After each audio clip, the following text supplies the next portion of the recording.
আজকে আইজিপি বলেছেন যে নির্বাচনে আসলে ফ্যাসিস্ট শক্তি যেটি সেটিকে মোকাবেলা করাই সবচেয়ে বড় চ্যালেঞ্জ হবে এবং স্বরাষ্ট্র উপদেষ্টা থেকে শুরু করে সরকারের অনেকেই বলেন যে একটি পক্ষ আসলে নির্বাচনকে বানচাল করতে চায়। আপনি কি দেখেন আগামী দুঃখিত ফেব্রুয়ারি নির্বাচনে প্রধান চ্যালেঞ্জ হিসেবে কি দেখেন? ফেব্রুয়ারি নির্বাচনে প্রধান চ্যালেঞ্জটা হচ্ছে সরকার নিরপেক্ষ থাকবে কিনা। আমি এখন পর্যন্ত সরকারের নিরপেক্ষ থাকবে বলে আমার বিশ্বাস নাই। আমি 3টি 4টি 5টি দল এটাকে সরকার যেভাবে সামনে আনছে, আমার ধারণা আসন ভাগাভাগির জন্য একটা পর্যায়ে গিয়ে সরকার এদের সাথে হয়তো নিজেই হয়তো মধ্যস্থতা করবে।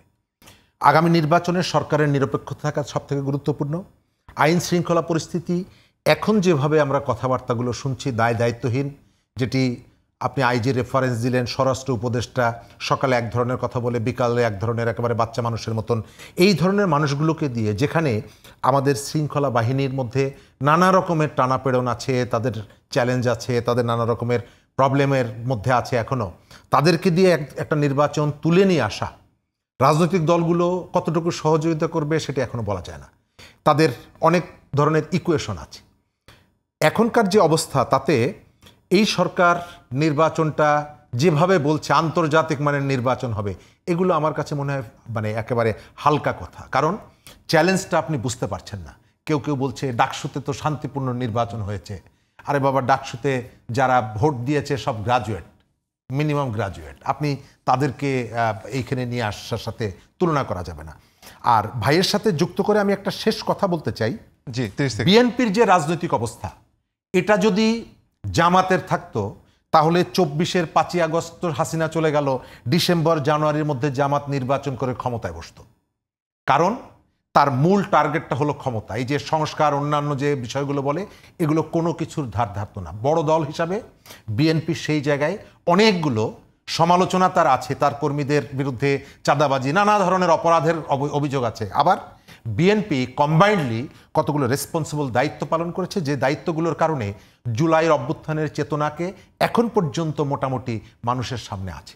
জি, যেমন মামুনি একই প্রশ্ন, যে প্রধান চ্যালেঞ্জ কি দেখেন ফেব্রুয়ারি নির্বাচনে? আমি আসলে কোনো চ্যালেঞ্জই দেখি না, কেন আমি একটা গণতান্ত্রিক দল এবং বিএনপি সবসময় গণতন্ত্রে বিশ্বাস করে, মানুষের জনগণের ক্ষমতার উপর বিশ্বাস করে। এমনি আপনি অত্যন্ত নিবিড়ভাবে দেখবেন বিএনপি 17টা বছর আন্দোলন করেছে গণতন্ত্র মুক্তির জন্য। আপনি স্বৈরাচার মুক্ত করলেন, গণতন্ত্র মুক্তির একটাই পথ, সেটা নির্বাচন। এখানে ভুল এক জায়গায় হয়েছে। বিএনপিও প্রেশার গ্রুপ হিসেবে নির্বাচনটা আরও আগে আদায় করে নেওয়া উচিত ছিল, সেই জায়গায় বিএনপি ভুল করেছে। আর আমাদের প্রফেসর ইউনূস, উনি একজন নোবেল লরিয়েট হিসেবে ওনার সম্মানের জায়গা থেকে উনি যদি ইমিডিয়েট সময়ে গণতন্ত্রকে মুক্তি দেওয়ার জন্য, গণতন্ত্র মুক্তির একমাত্র পথ নির্বাচন, ওই নির্বাচনটা দিয়ে দিতেন, তাহলে আজকে এই প্রশ্নগুলি আসতো না। পিআরের প্রশ্ন আসতো না, সংস্কারের প্রশ্ন আসতো না, ওটা করছে ওটা করছে, ওগুলো আসতো না। এই যে জায়গা থেকে আমরা দু জায়গা থেকেই, তবে সর্বশেষ আমি আশাবাদী যারা জাতিসংঘে গেলেন, যে ইউনূস সাহেব কেন নিলেন, এটার মধ্যে আমি একটা কারণ খুঁজে পাই। সেটা হলো আমরা জাতিগতভাবে আওয়ামী ফ্যাসিস্টের বিরুদ্ধে আমরা ঐক্যবদ্ধ এবং নির্বাচনটা আমরা করতে চাই, নির্বাচনটা আমরা করব। সারা পৃথিবীর সামনে উনি এটা বলে জাতিকে যেমন বিশ্বাস দিলেন, ঠিক তদ্রূপ পৃথিবীর আন্তর্জাতিক সম্প্রদায়কেও উনি যে বলেছেন যে আমরা গণতন্ত্রের পথে আছি। এবং আপনাকে mind it, I would like to tell once again যে গণতন্ত্র মুক্তির একমাত্র পথ, স্বৈরাচার মুক্ত হয়েছেন, গণতন্ত্র মুক্তির একমাত্র পথ ভোটটা কীরকম হবে, কেমন হবে, আপনার যা আছে তা নিয়ে আপনি ভোট করবেন। ভোটটা আপনাকে করতেই হবে, এর কোনো বিকল্প নাই। আপনি এই বিকল্প যত যাবেন, যত দেরি করবেন, ততই ঝামেলা হবে।